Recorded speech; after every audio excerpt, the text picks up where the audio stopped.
Hi friends, welcome to ಆದರ್ಸ್ kitchen. ಬನ್ನಿ friends, ಇವತ್ತಿನ ವಿಡಿಯೋದಲ್ಲಿ ಒಂದು ಸೂಪರ್ ಆಗಿರೋ ಸ್ವೀಟ್ನ ಮಾಡ್ತಾಯಿದ್ದೀನಿ. ಅದಕ್ಕಿಂತ ಮುಂಚೆ ನಮ್ಮ ಚಾನಲ್ಗೆ ಸಬ್ಸ್ಕ್ರೈಬ್ ಮಾಡಿರೋರಿಗೆ ಎಲ್ರಿಗೂ ಥ್ಯಾಂಕ್ಸ್. ಸಬ್ಸ್ಕ್ರೈಬ್ ಮಾಡಿದೆ ವಿಡಿಯೋನ ನೋಡ್ತಾ ಇದ್ದರೆ ಈಗಲೇ ಸಬ್ಸ್ಕ್ರೈಬ್ ಮಾಡ್ಕೊಳ್ಳಿ.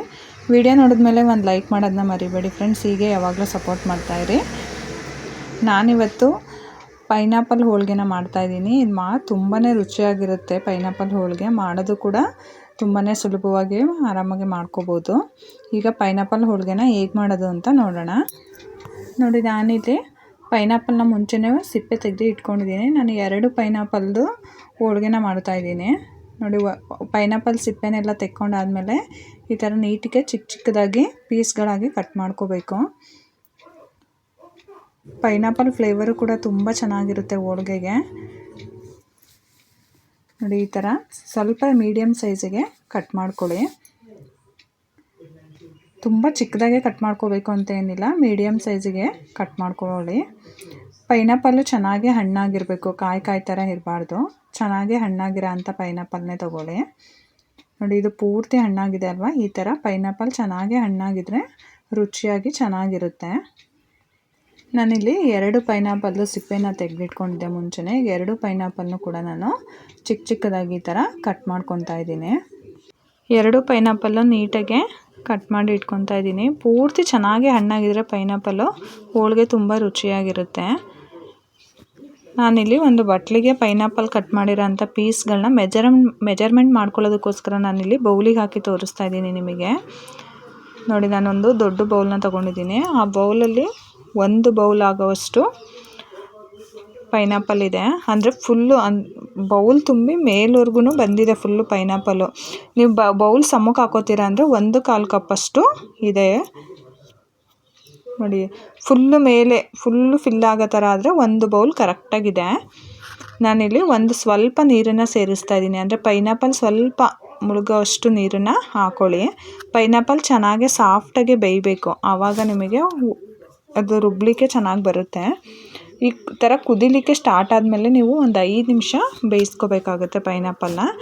ಅಷ್ಟರಲ್ಲಿ ನಾನಿಲ್ಲಿ ರವೆನ ಹುರಿದಿಟ್ಕೊತಾ ಇದ್ದೀನಿ. ನೀವು ಯಾವ ಬೌಲಲ್ಲಿ ಪೈನಾಪಲ್ನ ತೊಗೊಂಡಿದ್ರಿ ಅದೇ ಬೌಲಲ್ಲಿ ಅರ್ಧಕ್ಕಿಂತ ಸ್ವಲ್ಪ ಕಡಿಮೆ ಹಾಕ್ಕೊಳ್ಳಿ. ಅಂದರೆ ಅದು 1/4 ಕಪ್ಪಷ್ಟು ಪೈನಾಪಲ್ ಇತ್ತಲ್ವ, 1/4 ಕಪ್ಪು ಪೈನಾಪಲ್ಲಿಗೆ ನೀವು ಅರ್ಧ ಕಪ್ಪಿಗಿಂತ ಸ್ವಲ್ಪ ಕಮ್ಮಿ ರವೆನ ಹಾಕ್ಕೊಂಡು ಚೆನ್ನಾಗಿ ಹುರಿದಿಟ್ಕೋಬೇಕು ಮೀಡಿಯಮ್ ಫ್ಲೇಮಲ್ಲಿ ರವೆನ. ಈಗ ಪೈನಾಪಲ್ಲು ಕೂಡ ಚೆನ್ನಾಗಿ ಬೆಂದಿದೆ. ನಾನು ಗ್ಯಾಸ್ನ ಆಫ್ ಮಾಡ್ಕೊತಾ ಇದ್ದೀನಿ. ಈಗ ನಾನಿಲ್ಲಿ ಯಾವ ಕಪ್ಪಲ್ಲಿ ಪೈನಾಪಲ್ನ ತೊಗೊಂಡಿದ್ದೆ ಅದೇ ಕಪ್ಪಲ್ಲಿ ನಾನಿಲ್ಲಿ ಒಂದು ಅರ್ಧ ಕಪ್ಪಿಗಿಂತ ಸ್ವಲ್ಪ ಜಾಸ್ತಿ ನಾನು ಬೆಲ್ಲನ ತೊಗೊಂಡಿದ್ದೀನಿ. ನೋಡಿ, ಪೈನಾಪಲ್ ತೊಗೊಂಡಿದ್ನಲ್ಲ ಅದೇ ಕಪ್ಪಲ್ಲಿ ಅರ್ಧ, ಇಲ್ಲಾಂದರೆ ನಿಮಗೆ ಸ್ವಲ್ಪ ಸ್ವೀಟ್ ಬೇಕು ಅಂದರೆ 3/4 ಕಪ್ಪಷ್ಟು ಹಾಕೊಂಡ್ರೂ ನಡೆಯುತ್ತೆ. 1/4 ಕಪ್ಪು ಪೈನಾಪಲ್ಲಿಗೆ ನೀವು 3/4 ಕಪ್ಪಷ್ಟು ಸಕ್ಕರೆನ ಸೇರಿಸ್ಕೊಳ್ಳಿ. ಸ್ವಲ್ಪ ನೀರನ್ನು ಹಾಕ್ಕೊಂಡು ಬೆಲ್ಲನ ಚೆನ್ನಾಗಿ ಕರಗಿಸ್ಕೋಬೇಕು. ಬೆಲ್ಲದಲ್ಲಿ ಏನೇ ಗಲೀಜಿದ್ರೂ ನಾವು ನೀಟಾಗಿ ಸೋಸ್ಕೋಬೋದು. ಬೆಲ್ಲ ಕರಗೋ ಅಷ್ಟೊತ್ತಿಗೆ ನಾವಿಲ್ಲಿ ಮೈದಾ ಹಿಟ್ಟನ್ನು ನೀಟಾಗಿ ಕಲಸಿಟ್ಕೊಳ್ಳೋಣ. ನಾನಿಲ್ಲಿ 1 ಬಟ್ಲು ಮೈದಾ ಹಿಟ್ಟಿಗೆ 1/4 ಬಟ್ಲಷ್ಟು ನಾನು ರವೆನ ಸೇರಿಸ್ತಾ ಇದ್ದೀನಿ. ನಾನಿಲ್ಲಿ ಬಾಂಬೆ ರವೆನೇ ಸೇರಿಸ್ತಾ ಇದ್ದೀನಿ. ನಿಮ್ಮ ಹತ್ರ ಚಿರೋಟಿ ರವೆ ಇದ್ದರೆ ಚಿರೋಟಿ ರವೆನಾದರೂ ಹಾಕೋಬೋದು, ಇಲ್ಲ ಮಾಮೂಲಿ ಉಪ್ಪಿಟ್ಟು ರವೆ ಬಾಂಬೆ ರವೆ ಕೂಡ ಹಾಕೋಬೋದು. ನಿಮ್ಮ ಮನೇಲಿ ಯಾವುದಿರುತ್ತೆ ಅದನ್ನು ಹಾಕ್ಕೊಂಡು ಕಲಸಿಟ್ಕೊಳ್ಳಿ. ಮತ್ತು ನಾನಿಲ್ಲಿ ಸ್ವಲ್ಪ ಅರಿಶಿನ ಮತ್ತು ಸ್ವಲ್ಪ ಉಪ್ಪನ್ನ ಸೇರಿಸಿ ಸ್ವಲ್ಪನೇ ನೀರನ್ನು ಸೇರಿಸ್ಕೊಂಡು ಚೆನ್ನಾಗಿ ಮೈದಾ ಹಿಟ್ಟನ್ನು ಕಲಸಿಟ್ಕೋಬೇಕು. ಒಂದೇ ಸಲ ನೀರನ್ನು ಜಾಸ್ತಿ ಹಾಕೋಬೇಡಿ, ತೆಳ್ಳಗಾಗ್ಬಿಡುತ್ತೆ. ಸ್ವಲ್ಪನೇ ನೀರನ್ನು ಸೇರಿಸ್ಕೊಂಡು ಚೆನ್ನಾಗಿ ಹಿಟ್ಟನ್ನು ಕಲಿಸ್ಕೋಬೇಕು. ನೀವು ಮೈದಾ ಹಿಟ್ಟನ್ನು ಎಷ್ಟು ಚೆನ್ನಾಗಿ ನಾದ್ಕೊಂಡು ಚೆನ್ನಾಗಿ ಕಲಿಸ್ಕೋತೀರಾ ಹೋಳಿಗೆನೂ ಕೂಡ ಅಷ್ಟೇ ಚೆನ್ನಾಗಿ ಸಾಫ್ಟಾಗಿ ಚೆನ್ನಾಗಿ ಬರುತ್ತೆ. ನಾನಿಲ್ಲಿ ಸ್ವಲ್ಪನೇ ಮೈದಾನ ಕಲಿಸ್ಕೊತಾ ಇದ್ದೀನಿ. ಅದು ಪೈನಾಪಲ್ ನಾನು 2 ಪೈನಾಪಲ್ನ ತೊಗೊಂಡಿದ್ದೆ. ಹೂರಣನೂ ಕೂಡ ಸ್ವಲ್ಪ ಜಾಸ್ತಿನೇ ಆಗುತ್ತೆ. ಹೂರಣನ ನಾವು ಫ್ರಿಜ್ಜಲ್ಲಿ ಸ್ಟೋರ್ ಮಾಡಿ ಇಟ್ಕೋಬೋದು, ಬೇಕಂದಾಗ ನಾವು ಹೋಳಿಗೆನ ಮಾಡ್ಕೋಬೋದು. ಆದರೆ ಮೈದಾ ಹಿಟ್ಟನ್ನು ಕಲಸಿ ನಾವು ಫ್ರಿಜ್ಜಲ್ಲಿ ಇಟ್ಕೊಂಡ್ರೆ ಚೆನ್ನಾಗಿ ಬರೋದಿಲ್ಲ. ಹಾಗಾಗಿ ನಾನು ಇವಾಗ ಎಷ್ಟು ಬೇಕೋ ಅಷ್ಟಕ್ಕೆ ಮಾತ್ರ ನಾನು ಮೈದಾ ಹಿಟ್ಟನ್ನು ಕಲಸಿಟ್ಕೊತಾ ಇದ್ದೀನಿ. ನಾನು ಮಿಕ್ಕಿರೋ ಹೂರಣನ ಹಾಗೆ ಫ್ರಿಜ್ಜಲ್ಲಿ ಸ್ಟೋರ್ ಮಾಡಿ ಇಟ್ಕೊತೀನಿ. ಮೇಲೆ ನಾನಿಲ್ಲಿ ಮತ್ತೆ ಒಂದು 3-4 ಸ್ಪೂನಷ್ಟು ಎಣ್ಣೆನ ಸೇರಿಸ್ತಾ ಇದ್ದೀನಿ. ಎಣ್ಣೆನ ಹಾಕ್ಕೊಂಡು ಚೆನ್ನಾಗಿ ಹಿಟ್ಟನ್ನು ನಾದ್ಕೋಬೇಕು ಸಾಫ್ಟ್ ಆಗೋವರೆಗೂ. ತುಂಬ ತೆಳ್ಳಗೂ ಕೂಡ ಮಾಡ್ಕೋಬಾರ್ದು. ಈ ಚಪಾತಿ ಹಿಟ್ಟಿನ ಅದಕ್ಕೆ ಗಟ್ಟಿಗೂ ಕೂಡ ಕಲಿಸ್ಕೋಬಾರ್ದು, ಅದಕ್ಕಿಂತ ಸ್ವಲ್ಪ ತೆಳ್ಳಗಿರಬೇಕು. ನೋಡಿ ಚೆನ್ನಾಗಿ ಈ ಥರ ನಾದ್ಕೊಂಡು ನೋಡಿ ಸಾಫ್ಟಾಗಿದೆ ಅಲ್ವಾ ಹಿಟ್ಟು ಗೊತ್ತಾಗ್ತಾ ಇದೆ. ಚಪಾತಿ ಹಿಟ್ಟಿಗಿಂತ ಸ್ವಲ್ಪ ತೆಳ್ಳಗಿರಬೇಕು. ಚೆನ್ನಾಗಿ ನಾದ್ಕೋಬೇಕು. ರವೆ ಎಲ್ಲ ಚೆನ್ನಾಗಿ ಹಳ್ಕೊಳ್ಳುತ್ತೆ. ಮತ್ತು ನಾನಿಲ್ಲಿ ಮೇಲೆ ಒಂದು 2ರಿಂದ 3 ಸ್ಪೂನಷ್ಟು ಎಣ್ಣೆನ ಹಾಕ್ತಾಯಿದ್ದೀನಿ. ಈ ಥರ ಮೇಲೆಲ್ಲ ಚೆನ್ನಾಗಿ ಎಣ್ಣೆ ಹಚ್ಬಿಟ್ಟು ಸ್ವಲ್ಪ ಹೊತ್ತು ಮುಚ್ಚಿಟ್ರೆ ಮೈದಾ ಮತ್ತು ರವೆ ಚೆನ್ನಾಗಿ ಹಳ್ಕೊಳ್ಳುತ್ತೆ. ಈಗ ಕಲಸಿದಾಗಿದೆ. ಈಗ ಮುಚ್ಚಿಬಿಟ್ಟು ಇದನ್ನು ಸೈಡಲ್ಲಿ ಇಡೋಣ. ನೋಡಿ ಬೆಲ್ಲನೂ ಕರಗಿದೆ. ಬೆಲ್ಲನ ಒಂದು ಸಲ ನೀಟಾಗಿ ಸೋಸ್ಕೊಳ್ಳೋಣ. ನೀವು ಬೆಲ್ಲ ಚೆನ್ನಾಗಿದೆ ಅನ್ನೋದಿದ್ರೆ ಈ ಥರ ಕರಗಿಸ್ಕೊಳ್ಳೋ ಅವಶ್ಯಕತೆ ಇಲ್ಲ. ನೀವು ಡೈರೆಕ್ಟಾಗೇ ಪೌಡ್ರ್ ಮಾಡಿ ಹಾಕೋಬೋದು. ನೋಡಿ ಬೆಲ್ಲನ ಈ ಥರ ನೀಟಾಗಿ ಒಂದು ಸಲ ಸೋಸ್ಕೊಂಡ್ರೆ ಏನೇ ಗಲೀಜಿದ್ರೂ ನೀಟಾಗಿ ಕ್ಲೀನ್ ಆಗುತ್ತೆ ಬೆಲ್ಲದಲ್ಲಿ.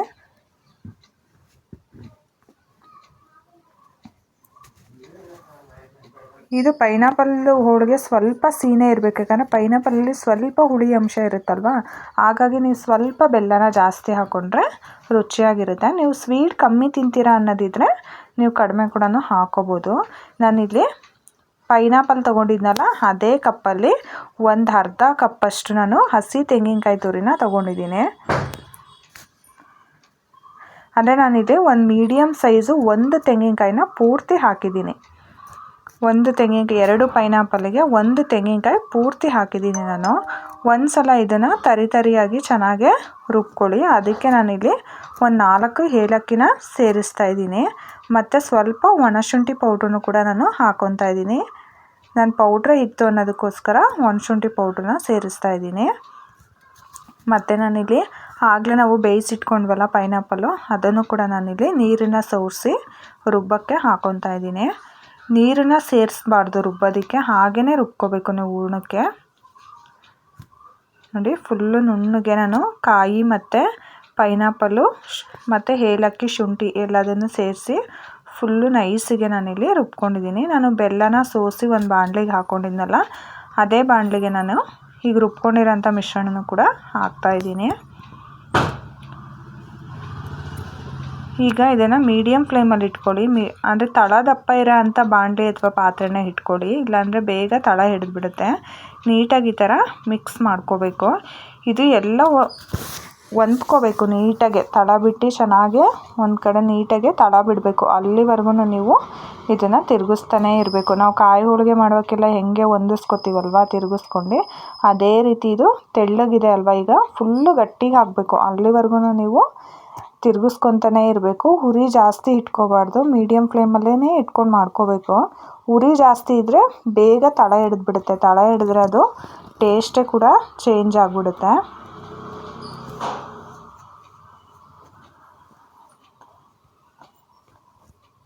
ನೋಡಿ ನೀಟಾಗೆ ಮಿಕ್ಸ್ ಕೈ ಆಡ್ತಾನೇ ಇರಬೇಕು, ನೀವು ಮಿಕ್ಸ್ ಮಾಡ್ತಾನೇ ಇರಬೇಕು. ನೀವು ಬಿಟ್ಟರೆ ಕೆಳಗಡೆ ತಳ ಹಿಡಿದ್ಬಿಡುತ್ತೆ. ನೀಟಾಗೆ ಮಿಕ್ಸ್ ಮಾಡ್ಕೊತಾನೇ ಇರಿ. ಸ್ವಲ್ಪ ಟೈಮ್ ತೊಗೊಳುತ್ತೆ ಇದು ಹೂರ್ಣನ ರೆಡಿ ಮಾಡ್ಕೊಳ್ಳೋದಕ್ಕೆ. ಯಾಕಂದರೆ ನಾವು ರುಬ್ಕೊಂಡಿರೋಂಥ ಮಿಶ್ರಣ ಎಲ್ಲ ತೆಳ್ಳಗಿರುತ್ತಲ್ವ, ಮತ್ತು ಬೆಲ್ಲನೂ ಕೂಡ ಕರಗಿಸಿ ನಾವು ಇಟ್ಕೊಂಡಿರ್ತೀವಿ, ಅದು ಕೂಡ ನೀರು ಬಿಟ್ಕೊಂಡಿರುತ್ತೆ. ಹಾಗಾಗಿ ಇದು ಸ್ವಲ್ಪ ಅಂದರೆ ಎಲ್ಲ ಫುಲ್ಲು ಗಟ್ಟಿಗಾಗೋಕ್ಕೆ ಸ್ವಲ್ಪ ಟೈಮ್ ತೊಗೊಳುತ್ತೆ. ನಿಧಾನಕ್ಕೆ ಮೀಡಿಯಮ್ ಫ್ಲೇಮಲ್ಲಿ ಈ ಥರ ಚೆನ್ನಾಗಿ ತಿರುಗಿಸ್ಕೊತಾನೇ ಇರಬೇಕು. ನಾವು ಕಾಯಿ ಹೋಳಿಗೆನೂ ಹೀಗೆ ಅಲ್ವಾ, ತುಂಬ ತಳೆ ಬಿಡೋವರೆಗೂ ನಾವು ತಿರುಗಿಸ್ತಾನೇ ಇರಬೇಕು. ಸ್ವಲ್ಪ ಗಟ್ಟಿಗಾದಮೇಲೆ ನಾನು ಆವಾಗಲೇ ಹುರಿದಿಟ್ಕೊಂಡಿದ್ನಲ್ಲ ಬಾಂಬೆ ರವೆನ ನಾನು ಹುರಿದಿಟ್ಕೊಂಡಿದ್ದೆ. ಆ ಬಾಂಬೆ ರವೆನ ಅರ್ಧ ಕಪ್ಪಷ್ಟು ಬಾಂಬೆ ರವೆನ ನಾನಿಲ್ಲಿ ಹುರಿದಿಟ್ಕೊಂಡಿರೋದನ್ನ ಸೇರಿಸ್ತಾ ಇದ್ದೀನಿ. ರವೆ ಹಾಕಿದ್ಮೇಲೂ ಕೂಡ ನೀಟಾಗೆ ಮಿಕ್ಸ್ ಮಾಡ್ಕೋಬೇಕು ನೀವು, ಇಲ್ಲಾಂದರೆ ಗಂಟಾಗ್ಬಿಡುತ್ತೆ. ರವೆ ಹಾಕ್ಕೊಂಡು ಚೆನ್ನಾಗಿ ಮಿಕ್ಸ್ ಮಾಡ್ಕೊಳ್ಳಿ. ಚೆನ್ನಾಗಿ ನೋಡಿ ಈ ಥರ ತೆಳ್ಳಗಿದೆ ಅಲ್ವಾ, ರವೆ ಹಾಕಿದ್ಮೇಲೆ ಸ್ವಲ್ಪ ಗಟ್ಟಿಗಾಗುತ್ತೆ. ನೀವಾದರೂ ಸ್ವಲ್ಪ ತುಂಬ ಟೈಮ್ ತೊಗೊಳ್ತೀವಿ, ಒಂದು 20 ನಿಮಿಷ ಮೇಲೆ ಆಗುತ್ತೆ ಹೂರ್ಣನ ರೆಡಿ ಮಾಡ್ಕೊಳ್ಳೋಕ್ಕೆ. ರವೆ ಎಲ್ಲ ಚೆನ್ನಾಗಿ ಹಳ್ಕೋಬೇಕು. ಹಳ್ಕೊಂಡೆ ಅದು ತಳ ಬಿಡೋಕ್ಕೆ ಸ್ಟಾರ್ಟ್ ಆಗುತ್ತಲ್ಲ, ಅಲ್ಲಿವರೆಗೂ ಚೆನ್ನಾಗಿ ಈ ಥರ ನೀವು ಮಿಕ್ಸ್ ಮಾಡ್ತಾನೇ ಇರಬೇಕು. ನೋಡಿ ಈ ಥರ ತಿರುಗಿಸ್ತಾನೇ ಇರಿ. ಮತ್ತು ಸ್ವಲ್ಪ ದಪ್ಪ ತಳದ ಪಾತ್ರೆನೂ ಕೂಡ ಇಟ್ಕೋಬೇಕು. ತಳ ದಪ್ಪ ಇಲ್ಲ ಅಂದರೆ ತಳ ಹಿಡಿದ್ಬಿಡುತ್ತೆ ಬೇಗ.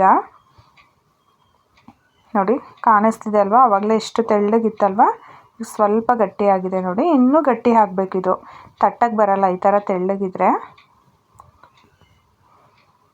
ಹಿಂಗೆ ಮಿಕ್ಸ್ ಮಾಡ್ಕೊತಾನೆ ಇದ್ರೆ ಅದು ಒಂದು ಹದ ಕರೆಕ್ಟಾಗಿ ಬರುತ್ತೆ. ನೋಡಿ ತಳ ಬಿಡ್ತಾ ಇದೆ ಅಲ್ವಾ, ಇನ್ನೂ ತಳ ಬಿಡಬೇಕು, ಇದು ನೀಟಾಗಿ ಒಂದು ಕಡೆ ಬರಬೇಕು. ಅಲ್ಲಿಗಂಟ ಚೆನ್ನಾಗಿ ಮಿಕ್ಸ್ ಮಾಡ್ಕೊತಾ ಇರಿ. ಹೋಳಿಗೆ ಪೈನಾಪಲ್ ಹೋಳಿಗೆ ಮಾಡೋದು ತುಂಬಾ ಸುಲಭ, ಆದರೆ ಇದು ಹೂರಣ ಮಾಡ್ಕೊಳ್ಳೋದಕ್ಕೆ ಸ್ವಲ್ಪ ಟೈಮ್ ತಗೊಳುತ್ತೆ. ಮಾಡೋದೇನು ಕಷ್ಟ ಇಲ್ಲ, ಆದರೆ ಸ್ವಲ್ಪ ಟೈಮ್ ಜಾಸ್ತಿ ಬೇಕು ಅಷ್ಟೇ.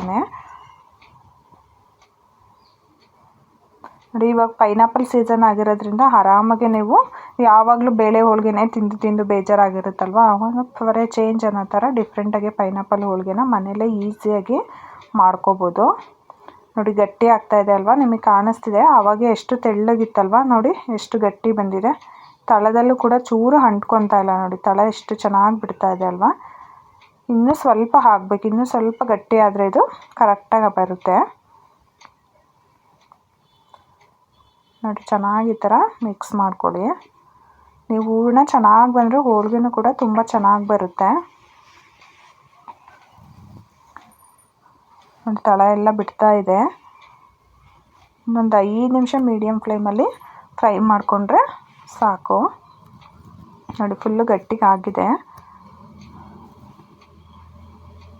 ನೋಡಿ ಎಷ್ಟು ಚೆನ್ನಾಗಿ, ಎಷ್ಟು ಸಾಫ್ಟಾಗಿ ಬಂದಿದೆ. ಹೋಳಿಗೆನೂ ಕೂಡ ಇಷ್ಟೇ ಸಾಫ್ಟಾಗಿ ತುಂಬ ಚೆನ್ನಾಗಿರುತ್ತೆ. ತಿನ್ನೋಕ್ಕೂ ಕೂಡ ತುಂಬಾ ರುಚಿಯಾಗಿರುತ್ತೆ. ಬಿಸಿನಲ್ಲಿ ಸ್ವಲ್ಪ ತೆಳ್ಳಗಿದ್ರೂ ಮತ್ತೆ ತಣ್ಣಗಾದ್ಮೇಲೆ ಅದು ಇನ್ನೂ ಸ್ವಲ್ಪ ಗಟ್ಟಿ ಆಗುತ್ತೆ ಹೂರಣ. ನೋಡಿ, ಈ ಹದಕ್ಕೆ ಬರಬೇಕು ಹೂರಣ.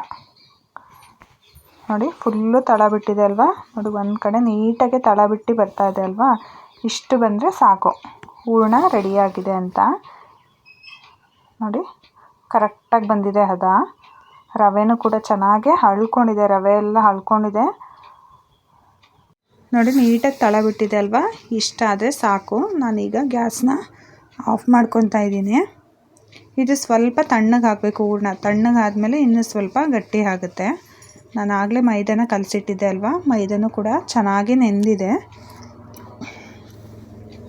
ನೋಡಿ ಎಷ್ಟು ಸಾಫ್ಟಾಗಿ ಮೈದಾ ಮತ್ತು ರವೆ ಕೂಡ ಚೆನ್ನಾಗಿ ನೆಂದಿದೆ. ನೋಡಿ, ಇದು ಕೂಡ ಹೂರಣನೂ ಕೂಡ ತಣ್ಣಗಾಗಿದೆ. ನೋಡಿ, ಆವಾಗಲೇ ಸ್ವಲ್ಪ ತೆಳ್ಳಗಿತ್ತಲ್ವ, ತಣ್ಣಗಾದ್ಮೇಲೆ ನೋಡಿ ಕಂಪ್ಲೀಟಾಗಿ ಗಟ್ಟಿ ಆಗಿದೆ. ನೋಡಿ, ಕೈಗೂ ಕೂಡ ಅಂಟ್ಕೊತಾ ಇಲ್ಲ, ಚೆನ್ನಾಗಿ ಬರ್ತಿದೆ. ನೋಡಿ ಎಷ್ಟು ಚೆನ್ನಾಗಿ ಬಂದಿದೆ ಹದ. ಈ ಹದದಲ್ಲಿ ಇರಬೇಕು. ನಾನಿಲ್ಲಿ ಫಸ್ಟೇ ಉಂಡೆನ ಮಾಡಿ ಇಟ್ಕೊತಾ ಇದ್ದೀನಿ. ನಿಮಗೆ ಯಾವ ಸೈಜಿಗೆ ಹೋಳಿಗೆ ಬೇಕೋ ಆ ಸೈಜಿಗೆ ನೀವು ಉಂಡೆಗಳನ್ನ ಫಸ್ಟೇ ರೆಡಿ ಮಾಡಿ ಇಟ್ಕೊಳ್ಳಿ. ನೋಡಿ, ಈ ಸೈಜಿಗೆ ಮಾಡಿಕೊಂಡ್ರೆ ಒಂದು ಮೀಡಿಯಮಾಗೆ ಹೋಳಿಗೆ ಬರುತ್ತೆ. ನಾನು ಎಲ್ಲ ಉಂಡೆಗಳನ್ನ ಈ ಥರ ಒಂದು ಪ್ಲೇಟಿಗೆ ರೆಡಿ ಮಾಡಿ ಎತ್ತಿಟ್ಕೊಂಡಿದ್ದೀನಿ. ಈಗ ಹೋಳಿಗೆನ ತಟ್ಕೊಳ್ಳೋಣ.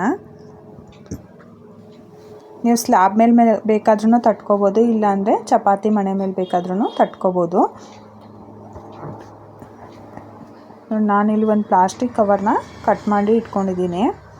ಸ್ವಲ್ಪ ಎಣ್ಣೆನ ಕೈಗೆ ಹಚ್ಕೊಳ್ಳಿ. ಮತ್ತು ಪೇಪರ್ ಮೇಲೂ ಕೂಡ ನೀವು ಸ್ವಲ್ಪ ಎಣ್ಣೆನ ಹಚ್ಕೋಬೇಕಾಗುತ್ತೆ. ನೋಡಿ, ಮೈದಾನ ಒಂದು ಸಲ ನೀಟಾಗಿ ಮಿಕ್ಸ್ ಮಾಡ್ಕೊಳ್ಳಿ.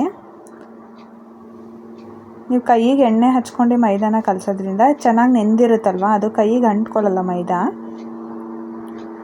ನೋಡಿ, ಸ್ವಲ್ಪ ನೀವು ಹೂರಣನ ಯಾವ ಸೈಜಿಗೆ ತೊಗೊಂಡಿರ್ತೀರ ಅದಕ್ಕೆ ಎಷ್ಟು ಬೇಕೋ ಅಷ್ಟು ಮೈದಾನೂ ಕೂಡ ನೀವು ತೊಗೋಬೇಕು. ಎರಡೂ ಕೈಗೂ ಸ್ವಲ್ಪ ಎಣ್ಣೆನ ಹಚ್ಕೊಳ್ಳಿ. ಹಚ್ಕೊಂಡ್ಮೇಲೆ ಮೈದಾನ ಈ ಥರ ಕೈಯಲ್ಲಿ ಸ್ಪ್ರೆಡ್ ಮಾಡ್ಕೋಬೇಕು. ಆಮೇಲೆ ಹೂರಣನ ತೊಗೊಂಡು ನೋಡಿ, ಹೂರಣನ ಉಂಡೆ ಮಾಡಿ ಇಟ್ಕೊಂಡು ಈ ಥರ ಮಧ್ಯಕ್ಕಿಟ್ಟು ನೀಟಾಗಿ ಈ ಥರ ಸುತ್ತ ಕವರ್ ಮಾಡ್ಕೋಬೇಕು ಮೈದಾನ. ನೋಡಿ, ಅದಕ್ಕೆ ಎಷ್ಟು ಬೇಕೋ ಅಷ್ಟು ಮೈದಾನ ತಗೊಳ್ಳಿ ಸಾಕು. ತುಂಬ ಜಾಸ್ತಿನೂ ಹಾಕೋಬಾರ್ದು ಮೈದಾ. ಆಮೇಲೆ ಸ್ವಲ್ಪ ಈ ಥರ ಪ್ರೆಸ್ ಮಾಡಿ ನಾವು ಪೇಪರಿಗೆ ಸ್ವಲ್ಪ ಎಣ್ಣೆನ ಹಚ್ಕೊಳ್ಳೋಣ. ಆಮೇಲೆ ಕೈಯಲ್ಲಿ ಸ್ವಲ್ಪ ಈ ಥರ ಪ್ರೆಸ್ ಮಾಡ್ಕೊಳ್ಳಿ. ಎಣ್ಣೆ ಹಚ್ಬಿಟ್ಟು ನೀಟಾಗಿ ಕೈಯಲ್ಲಿ ನೋಡಿ ಎಷ್ಟು ಸಾಫ್ಟಾಗಿ ಬರ್ತಾಯಿದೆ ಅಲ್ವಾ. ತಟ್ಟಕ್ಕೆ ತುಂಬ ಖುಷಿ ಆಗ್ತಾಯಿದೆ. ಆಮೇಲೆ ಅದೇ ಪೇಪರ್ನ ಮೇಲೆ ಮತ್ತೆ ಹಾಕ್ಕೊಂಡು ನೀಟಾಗಿ ಕೈಯಲ್ಲಿ ನೀವು ಹೆಂಗೆ ಎಳಿತೀರ ಆ ಥರ ಬರುತ್ತೆ ನೋಡಿ ಹೋಳಿಗೆ. ನೋಡಿ ಎಷ್ಟು ಸಾಫ್ಟಾಗಿ, ನಿಮಗೆ ತಟ್ಟೋದ್ರಲ್ಲೇ ಕಾಣಿಸ್ತದೆ ಎಷ್ಟು ಸಾಫ್ಟಾಗಿದೆ ಅಂತ. ಹೂರಣ ಮತ್ತು ಮೈದಾ ಎರಡೂ ಹದನೂ ಕೂಡ ಕರೆಕ್ಟಾಗಿದೆ. ಒಂದು ಗಟ್ಟಿ ಇದ್ದು ಒಂದು ತೆಳ್ಳಗಿರಬಾರ್ದು, ಎರಡೂ ಒಂದೇ ಹದದಲ್ಲಿದ್ದಾಗ ನೀವು ಹೋಳಿಗೆ ಹೆಂಗೆ ತಟ್ಟಿದ್ರೂ ಹಾಗೆ ಹೋಳಿಗೆ ಬರುತ್ತೆ. ನೋಡಿ, ನಿಮಗೆ ನಾವು ತಟ್ಟೋ ರೀತಿಲೇ ಗೊತ್ತಾಗುತ್ತೆ ಎಷ್ಟು ಚೆನ್ನಾಗಿ ಬಂದಿದೆ ಅಂತ. ಮತ್ತು ಕೈಗೆ ಸ್ವಲ್ಪ ಎಣ್ಣೆನ ಹಚ್ಕೊಳ್ಳಿ. ಎಣ್ಣೆ ಹಚ್ಕೊಂಡು ಈ ಥರ ಕೈ ಮೇಲೆ ಹೋಳಿಗೆನ ಎತ್ಕೊಂಡು ನಾನು ಮುಂಚೆನೇ ಹಂಚನ್ನ ಕಾಯಕ್ಕೆ ಇಟ್ಕೊಂಡಿದ್ದೆ. ನೀವು ಕಬ್ಬಿಣದ ಹಂಚಾದರೆ ಹಂಚಿಗೆ ಸ್ವಲ್ಪ ಎಣ್ಣೆನ ಹಾಕಿ ಆಮೇಲೆ ನೀವು ಹೋಳಿಗೆನ ಹಾಕ್ಕೋಬೇಕು. ನಾನು ನಾನ್ ಸ್ಟಿಕ್ ಹಂಚಿಟ್ಟಿರೋದ್ರಿಂದ ನಾನು ಎಣ್ಣೆನೇನು ಹಾಕಿಲ್ಲ, ಡೈರೆಕ್ಟಾಗಿಯೇ ಹೋಳಿಗೆನ ತಟ್ಟಿರೋದನ್ನ ಹಾಕ್ತಾಯಿದ್ದೀನಿ. ಹಂಚು ಕಾಯ್ದ ಮೇಲೆ ನೀವು ಮೀಡಿಯಮ್ ಫ್ಲೇಮಲ್ಲಿ ಇಟ್ಕೊಂಡು ಹೋಳಿಗೆನ ಬೇಯಿಸ್ಕೋಬೇಕು. ಸ್ವಲ್ಪ ಮೇಲೆ ಎಣ್ಣೆನ ಸವರ್ಕೊಳ್ಳಿ, ಇಲ್ಲಾಂದರೆ ಸ್ವಲ್ಪ ಡ್ರೈನೆಸ್ ಅನ್ನೋ ಥರ ಅನಿಸುತ್ತಲ್ವ, ಮೇಲೆ ಸ್ವಲ್ಪ ಎಣ್ಣೆನ ಹಾಕ್ಕೋಬೇಕು. ಬೇಡ ಅಂದ್ರೂ ನೀವು ಹಾಗೆ ಕೂಡ ಬೇಯಿಸ್ಕೋಬೋದು. ನೋಡಿ ಎಷ್ಟು ಚೆನ್ನಾಗಿ ಬಂದಿದೆ ಹೋಳಿಗೆ. ಮಾಡೋದು ಕೂಡ ತುಂಬಾ ಸುಲಭ. ಹೋಳಿಗೆ ತಟ್ಟೋಕ್ಕೂ ಎಷ್ಟು ಚೆನ್ನಾಗಿ ಬರ್ತಾಯಿದೆ, ನೀವು ಹೆಂಗೆ ತಟ್ಟಿದ್ರೂ ಹಂಗೆ ಹೋಳಿಗೆ ಬರುತ್ತೆ. ಈಗ ಎರಡೂ ಕಡೆನೂ ನೀಟಾಗೆ ಮೀಡಿಯಮ್ ಫ್ಲೇಮಲ್ಲೇ ಬೇಯಿಸ್ಕೊಳ್ಳಿ ಹೋಳಿಗೆನ. ಹೂರಣ ಮಾಡ್ಕೊಳ್ಳೋದಕ್ಕೆ ಮಾತ್ರ ಸ್ವಲ್ಪ ಟೈಮ್ ತೊಗೊಳುತ್ತೆ, ಯಾಕಂದರೆ ತೆಳ್ಳಗಿರೋದ್ರಿಂದ ಸ್ವಲ್ಪ ಅದೆಲ್ಲ ಗಟ್ಟಿ ಆಗೋಕ್ಕೆ ಸ್ವಲ್ಪ ಟೈಮ್ ತೊಗೊಳುತ್ತೆ ಅಷ್ಟೇ. ಅದು ಬಿಟ್ಟರೆ ಬೇರೆ ಮಾಡೋದೆಲ್ಲ ತುಂಬಾ ಸುಲಭವಾಗಿ ಮಾಡ್ಕೋಬೋದು. ನೋಡಿ ಎಷ್ಟು ಚೆನ್ನಾಗಿ ಬಂದಿದೆ, ರುಚಿನೂ ಕೂಡ ಅಷ್ಟೇ ಅದ್ಭುತವಾಗಿರುತ್ತೆ. ಎರಡು ಕಡೆನೂ ನೀಟಾಗೆ ಬೇಯಿಸ್ಕೋಬೇಕು.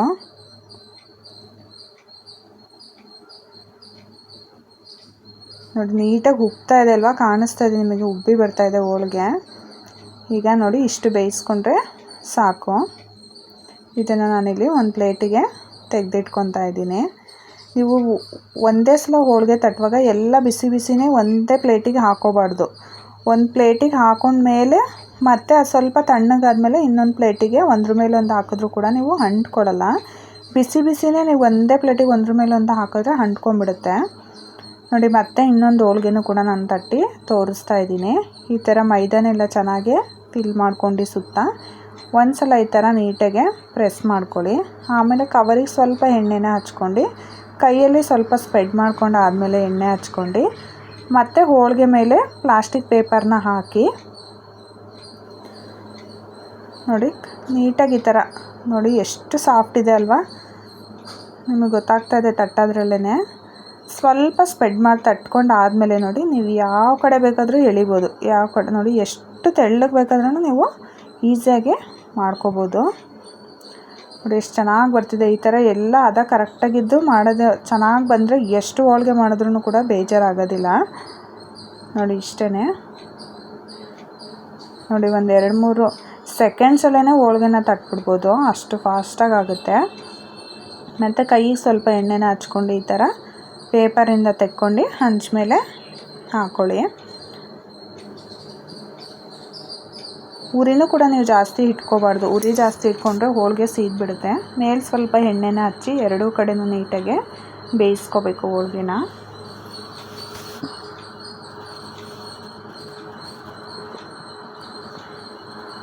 ನೋಡಿ ಉಲ್ಟಾ ಮಾಡಿ ಒಂದು ಸಲ ಬೇಯಿಸ್ಕೊಳ್ಳಿ. ಒಂದೇ ಥರ ಹೋಳಿಗೆನ ತಿಂದು ಬೇಜಾರಾಗಿರುತ್ತಲ್ವ, ಏನಾರ ಡಿಫ್ರೆಂಟಾಗಿ ಮಾಡಿದಾಗ ಮನೇಲಿರೋರಿಗೂ ಖುಷಿ ಆಗುತ್ತೆ, ಮಾಡೋರಿಗೂ ಕೂಡ ಖುಷಿ ಇರುತ್ತೆ, ಏನೋ ಡಿಫ್ರೆಂಟಾಗಿ ಟ್ರೈ ಮಾಡಿದ್ವಿ ಅಂತ. ನಾವು ಬೇರೆ ಯಾವುದೋ ಟೈಮಲ್ಲಿ ಮಾಡೋದಕ್ಕಿಂತ ಸೀಸನ್ಗಳಲ್ಲಿ ಸೀಸನ್ ಫ್ರೂಟ್ಸ್ಗಳನ್ನ ತಿನ್ನಬೇಕು ಅಂತ ಹೇಳ್ತಾರೆ. ಈಗ ಪೈನಾಪಲ್ ಸೀಸನ್ ಆಗಿರೋದ್ರಿಂದ ಪೈನಾಪಲ್ ಹೋಳಿಗೆನ ಟ್ರೈ ಮಾಡಿ.